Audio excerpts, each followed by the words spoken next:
시청자 여러분 안녕하십니까? 최근 지방분권에 대한 기대감이 어느 때보다 높습니다. 지금까지는 중앙정부의 권한과 재정이 집중돼 국토 발전에 심각한 불균형을 초래해 왔는데요. 풀뿌리 민주주의라 불리는 지방자치 제도는 실질적으로 제 기능을 다하지 못하고 있는 현실이며 현행 헌법이 지방자치 실현에 걸림돌이 되고 있다는 지적이 적지 않습니다. 이렇게 지방자치의 활성화가 한계에 부딪힌 상황에서 개헌과 법 개정을 통한 지방분권이 시대적 요구로 대두되고 있는데요. 오늘 여수 MBC 창사 47주년 특별기획토론에서는 각계 전문가들과 함께 지방분권의 실천 방안에 대해 논의해보고 나아가 지방분권 시대를 어떻게 준비해야 할 것인지 모색해보는 시간 갖도록 하겠습니다. 같이 말씀 나눠주실 패널 소개드립니다. 국민의당 소속 황교안 국회의원님 함께하셨습니다. 안녕하십니까. 전국 시장군수구청장 협의회 사무총장을 맡고 계시는 김윤식 시흥시장님 나오셨습니다. 반갑습니다. 김윤식입니다. 한국지방자치학회장을 맡고 계시는 명지대학교 임승빈 교수님 함께하셨습니다. 네, 안녕하세요. 임승민입니다. 한국매니페스토 실천본부 김기용 광주전남 본부장님 나와주셨습니다. 네, 안녕하십니까.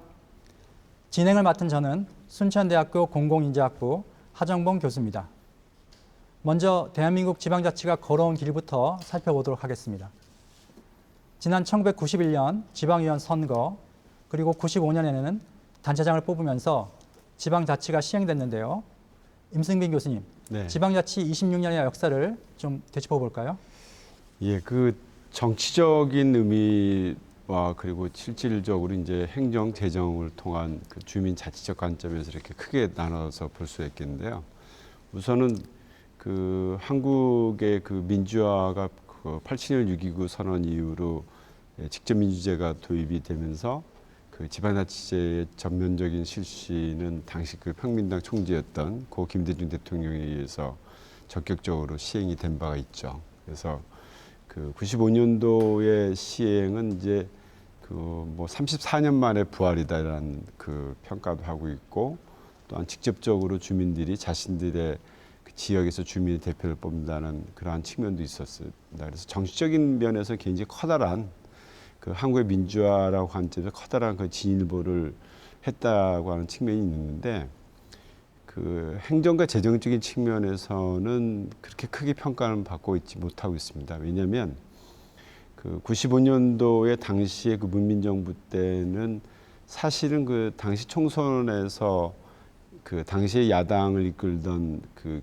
고 김대중 대통령에게 그렇게 참패를 당할 줄 몰랐거든요. 그래서 미처 준비를 못한 상태에서 그 지방선거를 치르다 보니까 그때까지의 그 지방자치에 대한 기본적인 행정 재정적인 그 관계, 중앙과 지방과의 관계에 대해서 충분하게 그 지방 분권적 관점을 생각하지 않고 중앙과 지방의 관계에 그 일종의 어떤 하위 구조라고 하는 관점에서 대했기 때문에 그 95년도 이후로의 그 뭐 10년 평가, 20년 평가, 뭐 10년제 26년까지 왔습니다만은 이런 여러 가지 그 학문적인 그 평가라든가를 갖다 보더라도 전체적인 볼륨은 커졌지만 행정과 재정에 대한 권한은 그 지방자치의 어떤 정치적인 어떤 커다란 진일보에 비해서는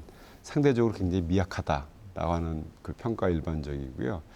또 그동안에 이제 그 20여 년 동안 또 발생됐던 현상은 그 주민들이 어떤 지역적인 그 인구의 그 과대화와 과소화가 훨씬 더 급격하게 이루어졌던 시기였습니다. 그 시기에 이제 바로 우리나라 어떤 그 아픈 IMF 시대였고 또한 2008년도에 그 리만 사태처럼 그 극심한 어떤 신자유주의가 팽배해지면서 그 도시로의 급격한 인구의 증대와 더불어서 농촌의 지역 공동체의 붕괴라고 하는 현상이 지역사회에서 발생했다. 그리고 뭐 마지막 하나 더 덧붙인다면 그 SNS 등을 통한 직접 민주주의에 대한 길은 과거 95년도의 시점에서 생각하지 못했던 그 직접 민주주의의 그 새로운 길은 이제 다시 열리고 있다. 뭐 이런 식으로 해서 크게 한 4가지 관점에서 평가해 볼 수가 있겠습니다. 네. 역시 지방자치라는 것이 볼륨은 커지고 여러 가지 사회 변화는 있었습니다만은 그에 걸맞는 제도 변화는 아주 미흡했다라고 평가하신 네. 것 같습니다. 이렇게 중앙에 권력이 집중되고 통제로 인해서 실질적인 지방자치가 제대로 이루어지지 못하고 있는 것이 현실인데 이렇게 반쪽짜리 지방자치가 된 원인이 무엇인가요? 황정우 의원님. 네, 반쪽짜리라고 말씀을 하셨는데 지금 지방의 고유 사무, 지방에서 독립적으로 할 수 있는 사무가 한 20% 됩니다. 또 국세가 80%이고 지방세가 20% 수준입니다. 그러니까 한 20% 지방자치, 4분의 1쪽, 반쪽도 안 되는 무늬만 지방자치라는 얘기를 하고 있습니다. 원인을 찾자면 아마 이제 중앙에서 원인을 뭐 찾을 수가 없을 것 같아요. 중앙에 있는 사람들이 결국에 분권을 안 하려고 했기 때문에 못했던 겁니다. 중앙 권력의 핵심에 있는 뭐 대통령, 그 다음에 또 저도 지금 뭐 거기에 일원입니다만은 국회 또 고위 중앙 관료들 이 세 그룹이 아마 뭐 공모적 이 관계를 이루면서 지방 분권이 사실상 우리나라에서 진전을 보지 못한 그 원인이라고 생각합니다. 대통령 입장에서는 대통령 중심제 하에서 대통령이 됐는데 자기 권력과 권한을 누군가에게 나눠준다는 것에 대해서 굉장히 자기로는 수용하기 어려운 그런 문화일 거였습니다. 그러니까 대통령과 중앙 권력의 어떤 그 몰이해일 거고 또 권력에 대한 욕심일 거고 또 국회에서는 국회가 가지고 있는 예컨대 정당 시장군수 기초의원들에 대한 정당 공천제 이런 걸 놔두게 되면은 본인들의 이제 정치 권력이 약화가 되는 것이고 나중에 또 시장군수들이 우리 김윤식 시장님 오셨지만은 시장군이 커가지고 또 국회의원 자기를 또 위협하게 될 것이고 뭐 이런 것들이 이제 지방 분권을 저해하게 한 원인이었던 것 같습니다. 또 고위 이제 의 관료들은 본인들이 가지고 있는 이 규제권이 있어야 직원도 유지가 되고 본인의 자리가 유지가 되고 또 본인이 영향력을 행사할 수 있는 요새 말로 하면은 영원한 슈퍼 갑의 위치를 유지하기 위해서는 지방 분권이 별로 득되지 않는 이런 것들이 음으로 양으로 이심전심으로 서로가 공범적 관계를 이루면서 지방자치가 형식만 띠는 반쪽짜리 또 반쪽짜리도 안 되는 그런 지방자치가 되고 말았습니다. 원인은 그렇게 얘기를 하시지 않겠나 생각합니다. 네. 결국은 중앙의 권력 독점으로 인해서 지방의 어떤 역량이 더 약화되는 그런 현상이 가속화되고 있고 이런 불평등한 권력 구조화에서 지방의 어떤 문제점들이 굉장히 많을 것 같은데요. 지역의 사정은 어떻다고 보십니까? 김기현 본부장님. 당연히 지역의 사정이 좋지 않겠죠. 그러니까 말씀하셨던 것처럼 우리의 지방자치가 이할자치 수준에 그치고 있기 때문에 특히나 이제 가장 중요한 문제는 재정구조의 취약성에 대한 부분이거든요. 또 그 자주적 의사결정 구조 자체가 만들어지고 있지 않기 때문에 문제라고 볼 수가 있는데요. 그러니까 우리의 이제 헌법상의 지방자치를 규정하고 있는 조항은 딱 2조항밖에 없는데 그것도 이제 법률위임 형태로 구성이 되어 있기 때문에 지방자치단체가 스스로 의사결정할 수 있는 구조가 형성이 되어 있지 않습니다. 또 결정된 의사결정을 집행할 수 있을 만큼의 재정력도 갖추고 있지 못합니다. 실제로 이제 우리가 처음 지방자치를 도입했었을 때 지방의 재정 자립도가 한 69.6% 정도 됐었는데요. 한 20년이 지나고 이제 그 2014년에 보니까 한 44.9%로 한 25%포인트 급락할 정도로 재정적인 취약 구조를 그대로 드러내고 있는 상황이 발생을 하고 있거든요. 더구나 이게 문제가 되고 있는 것은 국가가 과도하게 간섭을 하고 있고 자기가 져야 될 책임을 과도하게 지방이 전가를 시키고 있다는 겁니다. 그러니까 특히 이제 그 지방 같은 경우에는 재정 구조가 취약한데 복지비 분담이 계속 늘어나는 구조 속에서 복지 같은 경우는 국가가 담당을 해야 됨에도 불구하고 그 책임을 지방자치단체로 넘겨놓는 상황이 되고 있기 때문에 지방이 계속적으로 어려워질 수밖에 없는 취약적인 구조를 가질 수밖에 없다고 볼 수가 있습니다. 네, 지방이 그 독자적인 정책을 추진하기 어렵고 중앙의 정책 결정에 따라서 부담만 짊어지는 그런 현실을 말씀해 주신 것 같은데요. 중앙정부가 지방정부의 손발을 묶고 간섭하는 구체적인 제약에 무엇이 있을까요? 임승빈 교수님. 예, 뭐 여러 가지 많죠. 가장 큰 게 이제 지금도 말씀하신 규제라고 하는 측면인데 그 규제가 주민 서비스에 해당되는 규제뿐만 아니라 이제 조직 내에 대한 그러니까 내부적 규제도 상당히 커요. 내부적 규제라 한다면 예산 통제, 그다음에 조직과 인사 통제가 이제 내부적 규제가 되거든요. 근데 이제 그 내부적 규제에서 뭐 제가 지적하고 싶은 건 이제 우선은 인사조직권의 문제인데 인사재직권의 경우에는 뭐 내부에서의 어떤 인사 권한에 대한 행사는 지금 현재로서는 뭐 초기에는 뭐 그것까지도 중앙정부가 관여를 했습니다마는 지금으로서는 현재로서는 뭐 다 내부 인사에 대한 이동 문제라든가 승진 문제는 뭐 지방이 갖고 있습니다. 그러나 전체적인 규제는 하고 있죠. 전체적인 특히 총원 규제를 하고 있고 또 직급 규제를 하고 있습니다. 그래서 실질적으로는 활용할 수 있는 여력이 굉장히 한정돼 있죠. 특히 이제 가장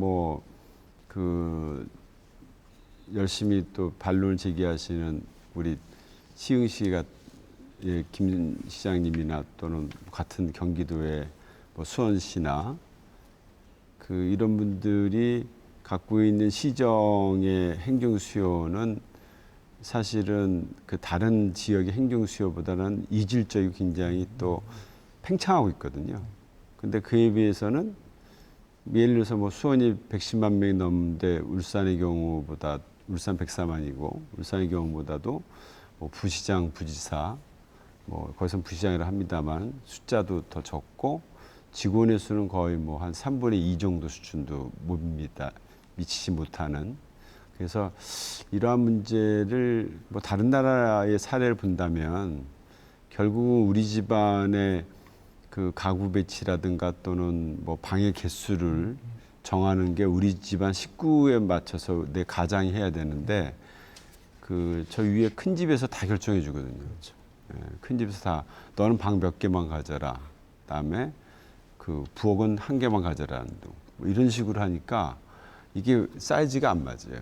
그래서 이 문제는 그런 문제 재정을 항상 이제 들고 나오는데 사실은 재정의 경우에도 중앙정부가 다 국고보조하고 통제하고 있으니까 살림살이까지 통제하고 있게 되기 때문에 이 문제를 좀 풀어줘야 되는데 그러면 지방이 파산할 거냐 그런 가장은 없죠. 예를 들어서 내가 돈이 많다고 다 주고 없다고 적게 주는 가장이 있겠습니까? 그래서 그건 항상 적절하게 또 지역 주민과 상의해서 하게 되기 때문에 우리 지역의 시장이 나 한 명만 가지고 아마 시흥 시장님도 그러실 거예요. 우리 김 시장님께서 부시장이 한 몇 명 더 있었으면 좋으실 거예요. 그러면 가서 좀 어디 지역에 가서 공장 유치를 하더라도 내가 못 가면 부시장이라고 하는 명의가 있으면 좀 더 나을 텐데 하는 생각들을 하실 텐데 다른 나라 사례 보면 사실 부시장이 여러 명 있거든요. 부시장들이 라스베가스 같은 경우 한 20여 명 정도 되나 다 영업맨들이거든요. 그래서 우리 같은 경우 지나치게 이 자치조직권이나 인사권에 대해서 지나치게 아직까지도 규제가 많다 이렇게 볼 수 있다 이렇게 생각합니다. 예. 네. 결국 지역 특성에 맞는 조직 설계가 힘든다는 그런 그렇죠. 말씀이시는데요. 네. 입법권 같은 경우에는 국회가 거의 독점하고 있지 않습니까? 어떻게 생각하시는지요? 이제 법률 제정은 이제 국회에 주어진 배타적인 권한이기 때문에 그건 입법권은 지금 이제 국회에 있습니다. 그리고 대개 이제 다른 나라들도 법률 제정권은 이제 입법부의 국회에 거의 한정되어 있는 것이 추세입니다.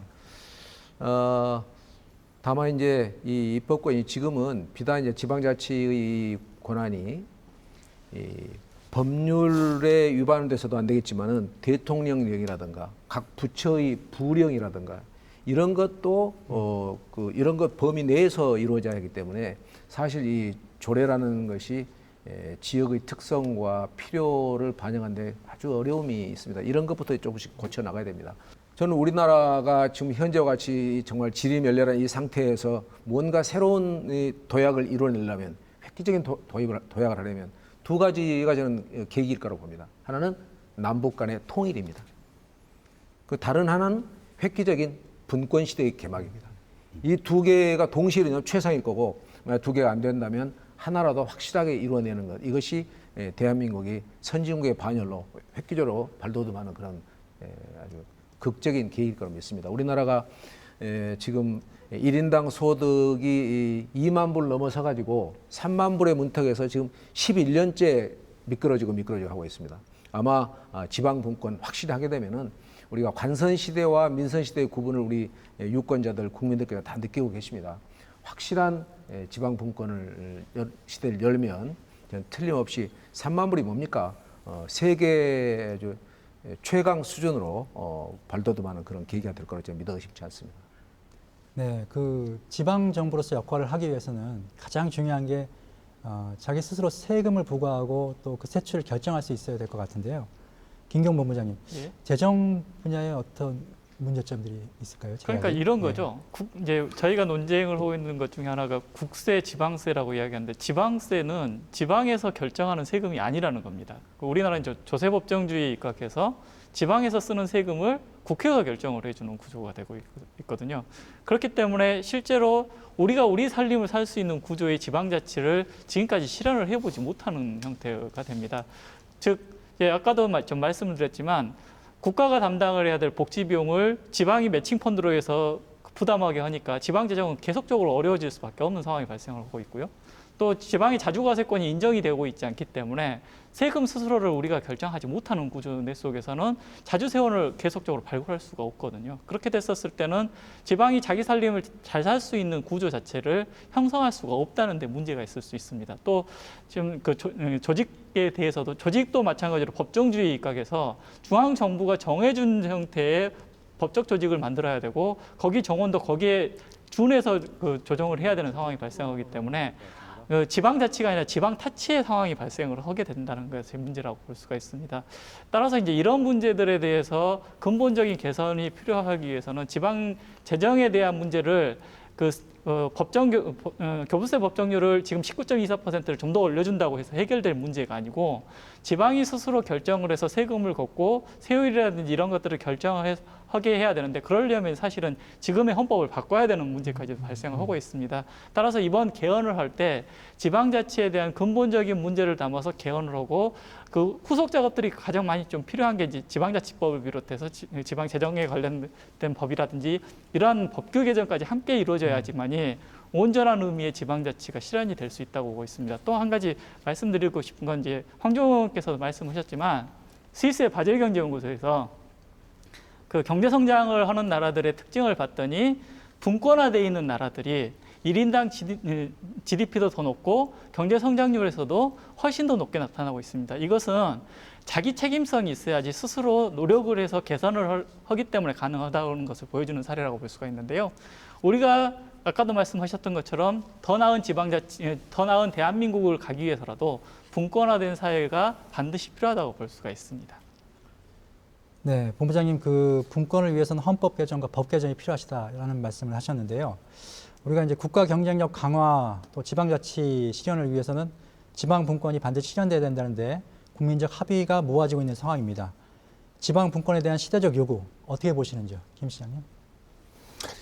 예, 지금까지 지방 사무, 재정, 또 조직 인사 이렇게 쭉 분야별로 점검해 주셨는데요. 앞서 말씀 주셨던 것들처럼 사실 본격적인 지방자치 시행 95년 이후와 그 전에 관선 시대를 보면은 오히려 퇴행을 했다라고 해도 과언이 아닙니다. 94년에 행자부 통계에 의하면 지방 사무가 25%였거든요. 근데 지금 20%입니다. 아니 35%였던 게 지금 30%로 줄었고요. 국세 지방세는 8대2 구조에서 단 1%도 달라지지 않았고요. 그리고 실제로 지금 시장 군수들의 사무실 사이즈도 행자부가 정해가지고 점검을 합니다. 시흥시는 인건비로 얼마를 쓰고 공무원 몇 명 고용해라를 지금도 정부가 다 결정해주고 있고요. 재정 자립도는 아까 말씀하신 것처럼 오히려 25% 이상 떨어진 그런 상태입니다. 근데 그래서 뭐 ER 자치, 껍데기 지방 자치라고 얘기를 하고요. 근데 우리가 이제 경험적으로도 알고 있습니다. 지금까지 우리는 강력한 중앙 집권적인 정치, 행정, 경제 체제를 가지고 아주 압축적인 고도 성장을 해왔는데 이제는 로컬의 시대입니다. 지역의 권한과 책임을 줘서 다양하고 창의적인 것들이 나와야 이 국가 경쟁력도 높아지고 국민의 삶의 질도 높아지고 또 우리가 3만 불 시대로 갈 수 있는 거거든요. 따라서 자치분권은 이제 중앙과 지방이 권한과 재원을 어떻게 나눌 것이냐의 그런 어떤 행정의 범주가 아니고 정말 이 나라의 이 장래, 운명이 걸린 시대적 과제다. 그래서 저는 자치분권은 이 시대의 시대 정신이다. 이번 개헌에서 반드시 이 자치분권을 적극적으로 담아내야 된다. 뭐 이런 생각을 가지고 있습니다. 네. 특히 현 정부 들어서 지방 분권에 대한 목소리가 높아지고 있습니다. 사실 역대 정부마다 지역 균형 발전과 지방 분권을 걸어오기는 했죠. 황 의원님 어떻게 생각하십니까? 네, 1995년 지방자치 시작 이래로 모든 정부들이 지방자치를 강조를 해왔습니다. 또 뭐 지방자치와 직결되는 것은 아니지만 아까 말씀했던 정당공천 폐지 문제 같은 것도 이번 대선 말고 저번 대선 때는 유력 후보들, 그러니까 문재인 후보, 당선되었던 박근혜 후보, 그다음에 출마는 못했지만 안철수 후보, 이 모든 후보들이 다 정당 공천제 폐지를 자기들의 대선 공약으로 내걸었었습니다. 이런 공약적으로 그리고 정치적인 발언 언명적으로는 여러 차례 했었지만 아까 말씀한 것처럼 지방자치는 성장하고 발전하고 개선되기보다는 늘 뒷걸음질 쳐왔고 어떤 면에서는 파탄 상태입니다. 1995년 아까 우리 김기용 우리 본부장님 또 우리 김윤식 시장님 말씀하셨지만 1995년에 지방자치를 시작했는데 그때의 재정 자립도가 63.5%였습니다. 근데 작년에 2016년은 43.6%로 무려 20%가 추락을 합니다. 그 지방자치가 아니라 지방을 파탄시키는 겁니다. 그런데 실제로 중요한 일들을 보면 중앙정부가 사실은 그 우왕좌왕하고 제대로 대처를 못했던 일들을 오히려 중앙정부에서 유능하게 여기 김 시장이 계시지만 잘 처리해서 국민들의 주목을 받고 박수를 받던 사례들이 한두 가지가 아닙니다. 뭐 예를 들어서 메르스 사태 때 우리 기억하시잖아요. 중앙정부가 얼마나 우왕좌왕을 했습니까? 그때 서울시를 비롯한 박원순 시장을 비롯한 여러 좋은 훌륭한 단체장들이 그 문제를 오히려 효과적으로 그리고 굉장히 지혜롭고 그리고 일사불란하게 수습했던 걸 우리는 잘 알고 있습니다. 그거는 아까 임 교수 말씀처럼 지방의 일에 대해서 지방자치단체만큼 정통하고 익숙하고 잘 수습할 수 있는 사람들이 없기 때문인 겁니다. 특별히 뭐 지방자치단체장들이 유능해서 뭐 물론 유능도 하시지만은 그런 것이기 때문에 예를 들면 여권 업무 있잖아요. 우리 외국에 나갈 때도 여권 업무 다 이게 중앙정부가 했습니다. 그때 이제 지방으로 이제 이관이 됐지 않습니까? 이때 많은 우려가 있었습니다. 이 중앙정부 시군에서 이게 과연 여권 업무를 제대로 처리할 수 있겠나 하는 의구심이 있었습니다. 얼마나 지금 순조롭게 오히려 더 잘하고 있습니까?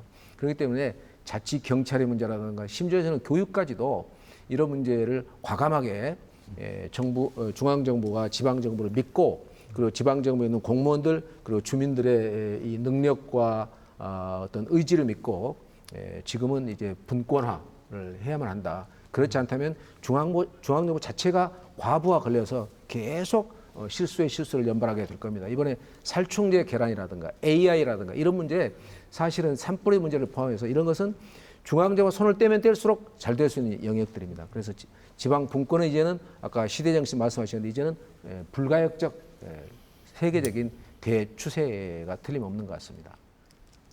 네, 이번 문재인 정부 들어서서 지방 분권에 대한 기대가 굉장히 높은데요. 문재인 정부의 지방자치 공약 어떤 내용을 담고 있는지 먼저 큰 틀의 전략 방안에 대해서 임승빈 교수님 설명 부탁드립니다. 예, 그 사실 이제 아직은 뭐 인수위가 없었던 관계로 그 구체성은 상당히 떨어지고요. 그러니까 방향성은 그 연방정부 수준의 지방 분권을 하겠다라고 그 대통령도 얘기하셨고 또 행정안전부 장관 김부겸 장관도 얘기하셨고, 다음에 이제 두 번째로서는 그 내용을 그 담화문이라든가 그 내용을 천천히 살펴보면 분권보다 균형적 시각이 더 강한 것 같습니다. 그게 이제 우선적으로 그 균형을 강조하면서 분권을 추진하는, 그 어떻게 본다면 그 현재 문재인 정부에서의 그 전체적인 지방자치 분권과 균형과 포함한 지방자치라는 관점에서 본다면, 전략적 관점에서 본다면 정부는 분권적 관점에서 그 추진한다고 하지만 실제 그 내용은 균형적 관점이 훨씬 더 좀 강한 것 같아요. 그래서 뭐 심지어는 이제 수도에 대한 뭐 수정법에 수도권 정비법에 관한 문제도 거론하고, 또 수도를 서울로 할 것인가 말까 투표도 좀 필요하지 않냐는 얘기도 솔솔 나오는 거 보면, 저는 그 이렇게 봅니다. 그러니까 뭐냐면 여태까지 정부에서 특히 그 뭐 이명박 정권이나 박근혜 정권에서 그 지방자치가 그 답보 상태 내지 후퇴했다고 다들 평가하는 가장 커다란 이유가 대통령 스스로의 어떤 그 의지도 약했습니다만, 또 하나는 관료의 전략에 말려 들어갔던 것 같아요, 지방이. 근데 어떤 전략이냐면, 그 중앙정부의 공무원들 행태는 그 신정부가 들어와서 하겠다 한다면 하자고 그래요. 그리고 다 열심히 한다고 합니다. 그러면서 이제 두 번째 단계로 본다면 그 모델링을 한번 해보자 그럽니다. 모델링 한번 하자.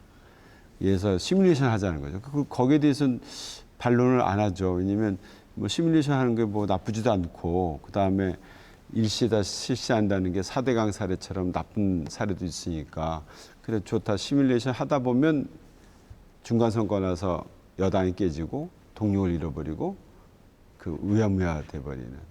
그래서 제가 저는 그 지방으로서의 전략으로 본다면 이 모델링 할 필요 없어요. 이미 답은 소위 말하는 뭐 답정료처럼 답은 정해졌어요. 벌써 이미. 그리고 뭐 예를 들어서 자치경찰 같은 부분, 교육자치 같은 부분, 이거 다 있습니다. 엄청나게 많은 그 수많은 대안들과 거기에 대한 그 예를 들어서 플러스 효과, 마이너스에 대한 부정적 효과 다 있거든요. 그러니까 실시를 하면 돼요. 이제 더 이상의 실험을 할 필요가 없을 정도로 이미 상당히 담노가 돼 있거든요. 개헌 문제도 당연합니다. 그 플러스 마이너스 다 있어요. 근데 그게 그 실시를 하느냐 안 하느냐에 대한 결국은 정권 초기에 그 의지에 관한 문제지. 그래서 저는 그 정부가 지금 현재 균형적 시각에서 뭐 8대2 구조를 바꾸겠다, 지방 재정의 6대4 구조를 바꾸겠다고 하는 거는 뭐 이전엔 사실상 우리 내부에서도 좀 약간 다툼이 있었거든요. 균형이 먼저냐 분권이 먼저냐 서로 다툼이 있었어요. 사실은 학자들 내에서도 다툼이 있었고, 근데 저는 이제는 그런 다툼보다는 정부가 균형을 먼저 하겠다, 그것도 괜찮다고 봐요. 저도 수도권에서 살고 수도권에서 날라왔습니다만은 수도권에 집중화된 비효율성이 너무 과중이 됐거든요. 그리고 국토의 발전이라고 하는 게 서울 혼자만 가지고는 발전의 동력을 잃어버리고 있습니다. 그래서 뭐 부산을 열심히 발전시킨다 해서 부산이 일본에 갖다 붙을 건 아니잖아요. 광주 열심히 발전시킨다 해서 광주가 중국 가는 건 아니잖아요. 그러니까 열심히 지역에 대한 힘을 몰아주는 게 지금은 훨씬 더 중요한 전략인가 아닌가 그렇게 생각합니다. 우리가 지역 균형 발전을 위해서는 일정 부분 지방에 대한 중앙 정부의 조정과 통제를 좀 남겨야 된다는 주장도 있습니다. 그래서 지방 분권하고 균형 발전이 약간 상충되는 측면이 있다라는 지적도 있는데요. 지방 분권과 지역 균형 발전 서로 보완해서 추진될 필요가 있다고 생각하는데요. 김경보 부장님. 예, 당연히 그렇게 해야죠. 그러니까 우리나라가 경제를 성장시키는 모델이 불균형 성장을 해왔던 모델을 갖고 있기 때문에 경부도 축에 의해서 그 지역에서 소외된 지역들 같은 경우에는 당연히 성장에 대한 과제가 그 과실을 일부 나눠야 될 필요가 있는 거죠. 다만 이러한 과정 속에서 이제 중앙 정부의 과도한 권한이 집중되는 것에 대해서는 굉장히 심각한 문제를 안고 있는데요. 그러니까 지금까지 중앙이 이런 권한을 분산을 안 하는 이유 중에 하나가 이런 권한을 계속 갖고 싶어 할 수밖에 없는 거죠. 그래서 지금 이 문제가 해결이 되고 있지 않는데요. 그래서 이제 임 교수님께서 말씀하셨던 것처럼 분권과 균형의 과제를 어떻게 적절하게 할 것인지에 대해서는 우리 사회가 빨리 결정을 해야 될 부분 중에 하나라고 볼 수가 있습니다. 예를 들어서 이제 프랑스처럼 그 균형개발청을 둬가지고 각 지역의 혁신 역량을 강화시키는 혁신도시 같은 것들을 개발시키는 방법도 선택할 수도 있는 거고요. 독일처럼 이제 통일연대세 같은 세금을 둬서 그 발달하지 못한 지역에 일정 정도 재정을 지원을 해서 발전시키는 모델을 하는 방법들도 찾을 수가 있습니다. 다만 이런 것들을 하지 않고 계속 이 지금의 상태를 방치하는 것 자체가 국가 발전이라든지 지역의 발전에 저해 요소가 되고 있기 때문에 우리 사회가 지금 뭐 과거에 이제 혁신도시도 만들어서 그 저기 균형 발전에 대한 방법도 해봤고 또 거기에 일정 정도 성과를 내고 있는 부분도 있기 때문에 이런 부분들을 어떻게 지속화시켜낼 것이고 장기적 과제로 이런 부분들을 해결할 것인가에 대한 사회적 합의를 빨리 이제 정치권에서 해야 될 필요가 있다고 볼 수가 있습니다. 그 지방 분권과 균형 발전의 조화를 위해서는 지자체 간의 연대가 굉장히 중요하다는 말씀을 해주신 것 같습니다. 지금 실제로 이제 문재인 정부가 연방세 우리나라의 세금을 6대 4 정도로 해서 이제 그 지방의 세금을 더 확충을 해주겠다고 이야기를 하는데요. 이게 사실은 거의 불가능에 가까운 수치라고 볼 수가 있거든요. 지금 연방제를 채택하고 있는 분권화되어 있는 국가에서는 기본적으로 6대 4에서 5대 5 정도의 세금 비율을 가지고 갈 수 있는 것은 오랜 전통을 통해서 사회적 합의를 이끌어냈기 때문에 가능한데요. 지금 우리 구조 내 속에서는 중앙 정부도 또 국회도 이렇게 지방의 이런 그 재정을 이양할 그 자세가 안 돼 있는 부분도 있고요. 그래서 이런 부분들에 대해서 정당에서도 분명한 입장을 밝혀야 되고 그것을 바탕으로 해서 지역이 선택하도록 해야 되는데 아직까지 그런 구체적인 청사진은 제시되어 있지 않는 게 지금 현재 지방 분권의 문제라고 볼 수가 있습니다. 네, 문재인 대통령은 지방 분권과 균형 발전을 위해서 헌법적 조치로 개헌을 꼽았습니다. 국민의 의견을 충분히 수렴한 국회의 논의를 존중하고 국회와 긴밀히 협력해서 개헌을 추진할 것이라고 밝힌 바 있는데요. 어떻게 보시는지요, 김 시장님? 예, 대통령께서는 지금 연방제 수준의 분권 개헌을 약속하셨습니다. 내년 지방선거 때 국민투표에 붙이겠다고 일정까지 확약하셨죠. 근데 대통령의 의지는 분명해 보입니다. 근데 저는 우리 황교안 의원님 계십니다마는 이 국회 개헌특위가 진행되는 모습을 보나 또 정권 인수인계 과정과 취임 후 100여일간의 그 중앙 정부가 보인 태도를 봤을 때 걱정이 많습니다. 여전히 우리 중앙 정치, 중앙 행정은 지역을 신뢰하지 않습니다. 지역의 주민들 아직 자치할 수 있는 준비가 되어지지 않다. 또 지방 정부 공무원들 능력이 안 된다 등등 지역에 대한 이 불신이 높고요. 그래서 우리가 기대하는 만큼 빠른 속도로 개헌과 여러 법령의 재개정 작업이 이루어질 것 같지 않습니다. 그래서 저는 지역 간의 연대와 협력을 통해서 중앙 정치와 중앙 행정에 대한 이 압박의 수준을 높여야 되는 상태라고 보고요. 앞서 이제 이 자치와 분권과 균형의 관계를 논했습니다마는 저는 이게 동전의 양면과 같은 거고 수레의 두 바퀴 같은 거라고 보거든요. 고난과 책임, 자원을 적극적으로 나눌수록 균형 발전이 되는 거고요. 또 지역 간의 격차가 커진다거나 또 수도권과 비수도권의 격차가 지금 이상으로 벌어진다고 그러면은 오히려 이 분권을 통해서 또 그거를 그 격차를 극복해 낼 수 있는 거라고 생각을 하거든요. 그래서 지금 자치 분권, 지방 분권은 시대 정신일 뿐만 아니라 지역 간의 고른 성장을 위해서도 또 각 지역마다 자기의 장점과 특성을 극대화하는 그런 차별적 성장을 도모하기 위해서도 자치분권이 최우선적 과제다. 근데 현재 개헌 논의 또 정부와 중앙정부 안의 동향을 봤을 때 지역에 있는 우리가 더욱 분발해야 되겠다. 이렇게 인식하고 있습니다. 맞습니다. 황교안 의원님, 현재 야당 의원으로서 문재인 대통령의 개헌 의지를 어떻게 보시는지요?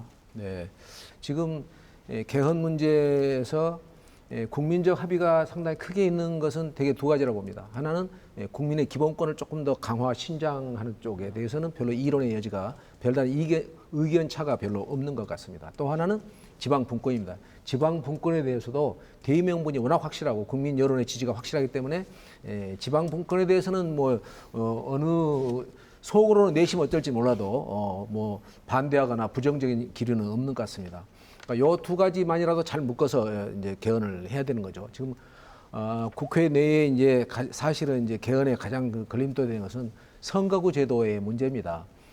문재인 대통령은 선거구 제도, 정부 여당은 선거구 제도를 비례를 강화시키는 쪽으로 반드시 가져가야만 된다.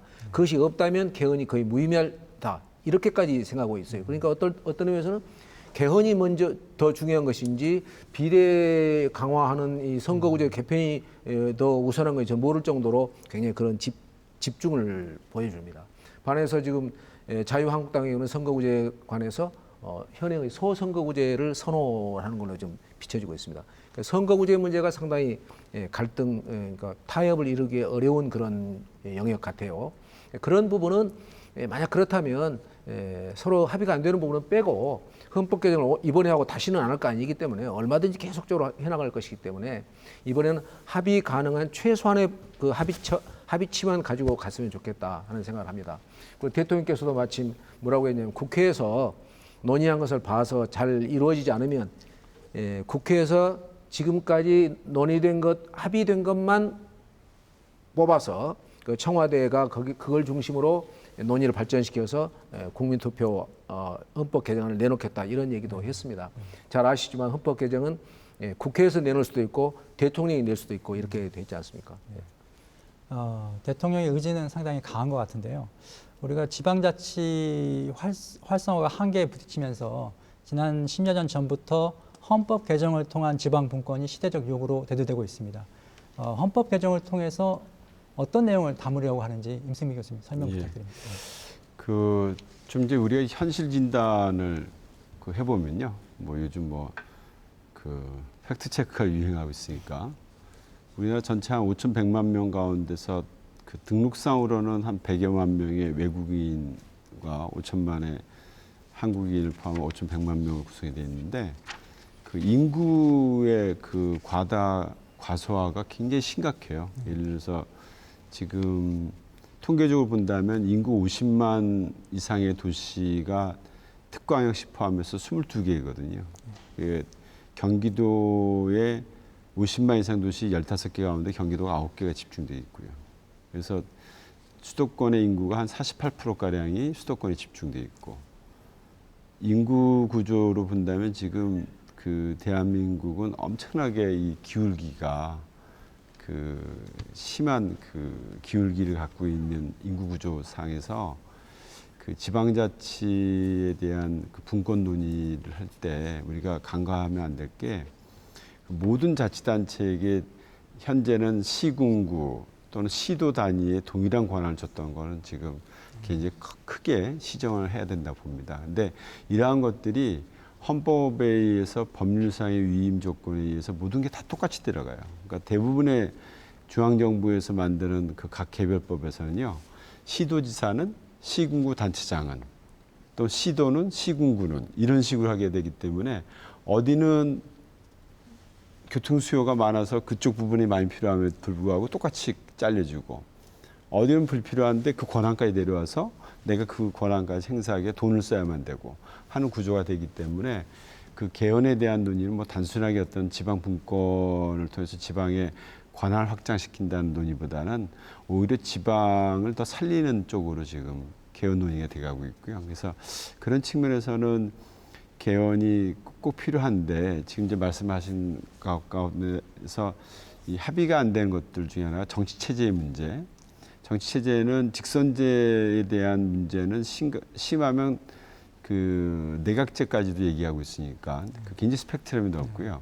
그다음에 그 아까 김기용 본부장께서 얘기하셨습니다. 전문의 지방 분권을 명시한다는 것도 사실은 프랑스가 얘기하는 건 이제 국가의 기본적 이념을 균형적 시각으로 가져간다는 측면에 있지 다 균형을 가져가겠다는 건 아니거든요. 그러니까 어떻게 본다면 이제 그 명시적인 조항이 되기 때문에 그런 문제에서 구체적으로 지방세와 재정에 대한 비율 문제까지 늘 거냐 말 거냐.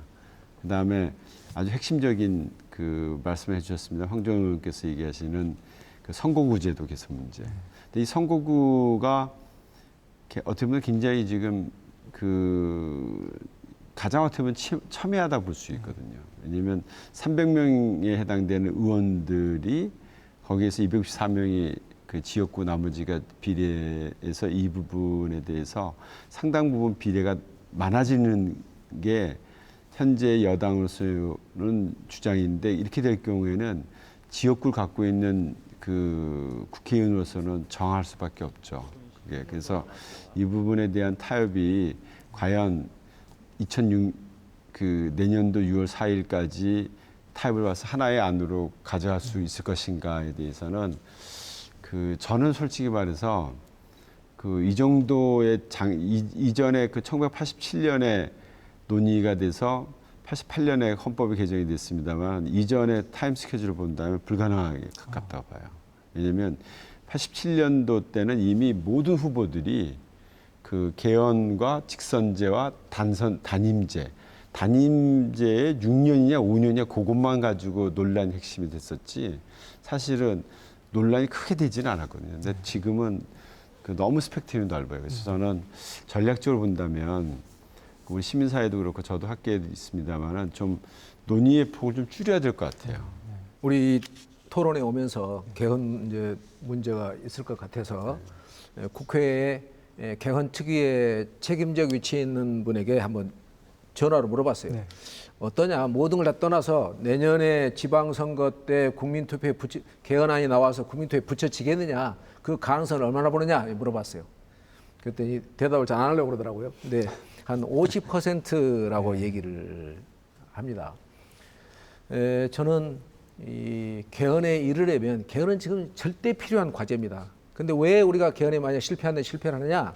결국에 각자의 지론 때문에 실패하고 말 겁니다. 아까 우리 하 교수님이랑 몇 분들께서 문재인 대통령의 개헌에 대한 의지는 확실하고 뭐 높은 거, 확고한 거 아니냐 이렇게 말씀이 계셨고 그렇게 물어보시니까 저도 아니라 할 수 있는 뭐 반증 없어서 뭐 예 그랬습니다만 우선 대통령부터 지론을 버려야 됩니다. 이것이 없으면 개헌은 하나만하다라는 생각을 하게 되면 개헌을 못하고 말 겁니다. 근데 개헌은 어쨌든 못하는 것보다는 하는 것이 대한민국을 위해서 절대 선한 결과를 가져올 겁니다. 그래서 우리 모두가 본인의 오래된 그런 그 가치관, 다른 말로 지론을 버리고 합의 가능한 공통 분모가 큰 최소 합의치 그것만 가지고 우선은 저는 그걸 이제 원 포인트라는 얘기도 하잖아요. 몇 개만 모아가지고 그냥 이번에 개헌을 하자. 만약에 권력구조 문제, 아까 우리 임 교수님 말씀하신 이 문제가 합의가 안 되면 그거 놔둬도 됩니다.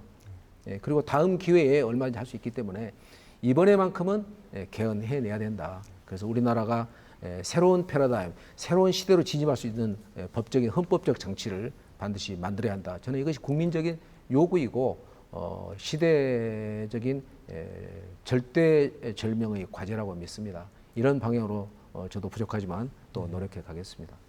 네, 실행력을 담보하기 위해서는 전략적 접근이 중요하다는 말씀을 하신 것 같은데요. 지역사회 입장에서 보는 개헌 논의의 방향성 어떻게 보시는지 우리 김기용 본부장님. 지역사회도 마찬가지로 개헌에 대한 요구는 있을 수밖에 없는 구조죠. 우리나라의 헌법이 87년에 제정이 됐는데요. 그 전까지 우리나라의 헌법의 생존 기간이 약 5년 정도밖에 안 됐습니다. 그런데 이게 30년 동안 유지되는 게 과연 정당한 이유 때문에 유지가 됐느냐? 그렇지 않았다는 거죠. 중앙 정치권의 그 합의에 의해서 유지가 됐을 뿐이지 권력 유지를 위한 수단으로서 헌법이 이용이 됐기 때문에 30년 동안 유지가 됐지 현재의 헌법 체계가 일정도 우리 사회를 일정하게 반영하고 있기 때문에 그렇지 않았다는 것은 지역민들도 충분히 인지를 하고 있다고 볼 수가 있습니다. 다만 이제 이런 문제들이 그 국민들이 스스로 자기 의견을 제안할 수 있는 권리가 지금의 헌법에서는 없거든요. 그래서 헌법에 관련된 국민투표를 할 수가 있는 구조는 정부와 국회만 결정을 해서 거기에 대해서 선택할 수 있는 그러니까 찬반에 대해서 선택만 하도록 돼 있기 때문에 지역민들이 이런 것들에 대한 목소리를 제대로 반영하지 못했던 측면이 있다고 볼 수가 있습니다. 따라서 이제 지역사회도 이제 이런 문제들에 대해서 주민들이 어떠한 것들을 요구하는 것, 헌법 개정에 대해서 어떠한 요구를 하는지에 대해서 좀 적극적으로 활동을 해야 될 여지가 생길 수밖에 없는데요. 이런 부분들에 대해서 이제 시민사회가 좀 더 학계하고 함께 노력을 해야 될 필요가 있다고 보고 있습니다. 네.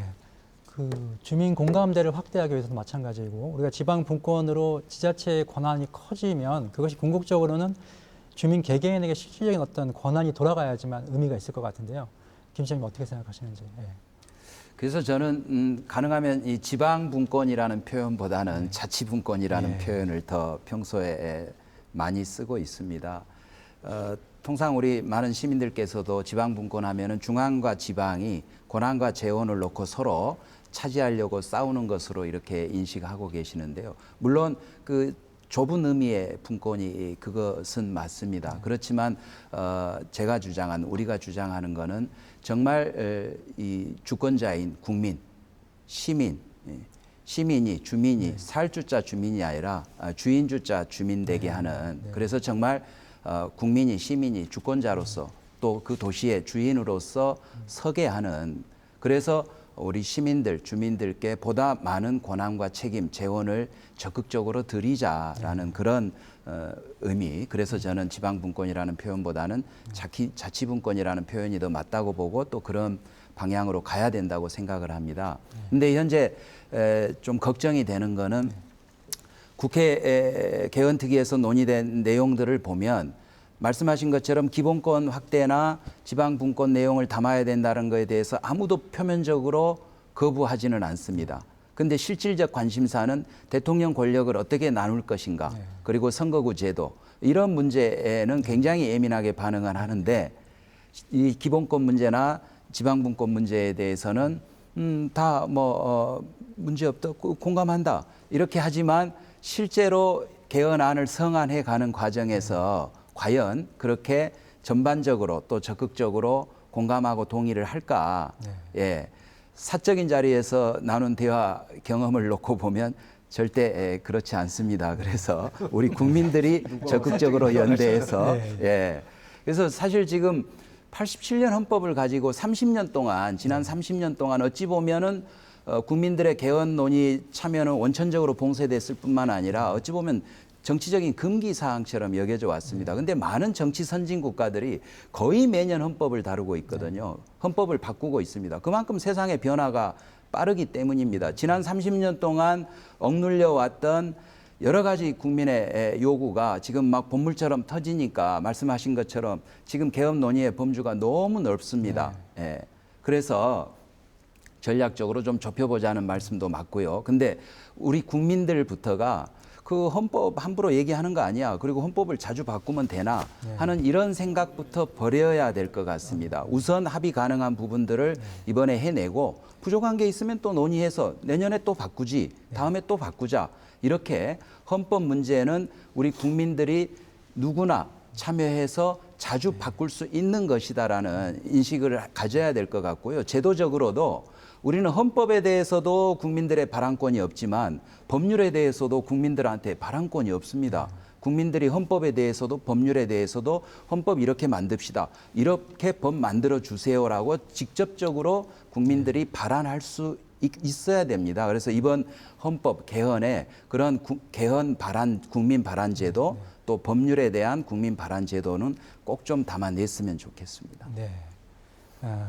우리가 국민적 공감대를 확산시키는 것이 무엇보다 중요하고 그러기 위해서는 국민들의 인식 변화 또는 국민들이 참여할 수 있는 제도라는 것이 필요하다는 말씀하신 것 같습니다. 자, 어느덧 시간이 다 돼서 지방자치와 지방분권에 대한 실천적 논의가 우리가 지속적으로 이어지길 기대하면서 패널 분들의 마무리 말씀을 듣도록 하겠습니다. 먼저 김윤식 시장님 부탁드립니다. 예, 저는 이 자치분권의 핵심 또 균형 발전의 실질적 키 열쇠 결국 자기 의사결정권 존중이라고 봅니다. 예. 적극적으로 그 지역이 자신이 가진 강점과 약점들 잘 알고 있습니다. 그 지역의 미래를 또 자신의 미래를 스스로 결정할 수 있는 권한 그리고 그거에 따르는 책임을 주고 그거를 존중해 주는 거 이게 바로 삶의 질을 높이는 또 국가 경쟁력을 높이는 지역 경쟁력을 높이는 핵심 열쇠라고 생각을 하는데요. 그러기 위해서는 반드시 헌법 개정 필요하고요.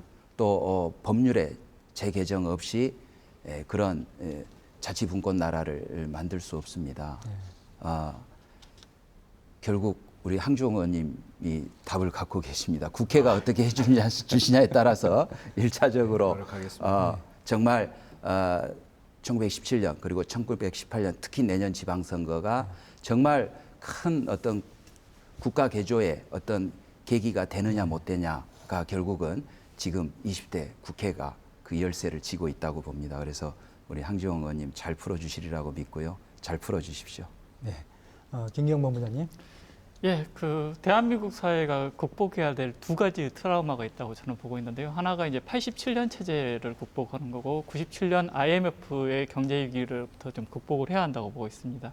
87년 체제라는 것은 제도적인 민주주의는 받아들였지만 그러니까 절차적 민주주의는 있었지만 민주주의 3.0 시대에 입각한 그 새로운 민주주의, 그러니까 참여형 민주주의를 어떻게 이끌어낼 것인가가 매우 중요하다고 볼 수가 있는데 그것을 이끌어내기 위해서 지방분권은 반드시 필요한 과제이고 이번 개헌도 그런 측면에서 매우 중요하다고 볼 수가 있습니다. 따라서 이번에 정치권이 반드시 개헌에 대한 부분을 합의를 해주셨으면 하는 바람이고요. 경제적인 트라우마를 극복하기 위해서는 결국에는 이게 과도하게 집중되어 있는 경제를 어떻게 해결할 것이냐 이것도 마찬가지로 분권을 통해서 해결할 수밖에 없습니다. 분권을 통해서 그러니까 독일처럼 뭐 한 도시에 10대 기업에 10개가 다 들어가 있는 대한민국이 아니라 적어도 일대 도시에는 한두 개 들어있지만 다른 도시에도 한 개씩의 대기업 본사가 있는 나라가 만들어져야지만이 경제적 트라우마도 극복할 수 있다고 보고 있습니다. 따라서 이러한 방향으로 제도와 그 모든 것들이 좀 개선이 돼야 될 필요가 있다고 보고 있습니다. 네. 임승빈 교수님. 예, 뭐 아까 그 황 의원님 말씀하신 대로 지론을 버리고 사회적 대타협이 필요한 시점이다. 이렇게 저는 봅니다. 그래서 지역도 마찬가지라고 봅니다. 예. 황재웅 의원님. 지방자치, 지방분권 그리고 헌법 개정을 위한 좋은 실천 위해서 최선의 노력을 다하겠습니다. 네, 감사합니다. 지방분권에 대한 시대적 요구와 실천 방안에 대해서 각계 전문가들과 깊이 논의해보는 시간을 가졌습니다. 대한민국은 지금 국가 시스템에 대한 전면적인 개편을 통해 새로운 시대의 미래를 열어가야 하는 역사적 분기점에 서 있습니다. 이제 지방분권은 거스를 수 없는 시대의 흐름으로 읽힙니다.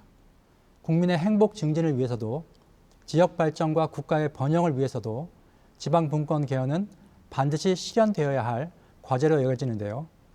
주민이 능동적으로 참여하고 적극적으로 의견을 개진해야만 지방분권을 위한 개헌 동력에 더 큰 힘이 실릴 수 있을 겁니다. 여수 MBC 창사 47주년 특별기획토론 진단 광양만권의 미래청사진 2부 지방분권 지역의 역량을 키워라 여기서 마치겠습니다. 시청해주신 여러분 고맙습니다.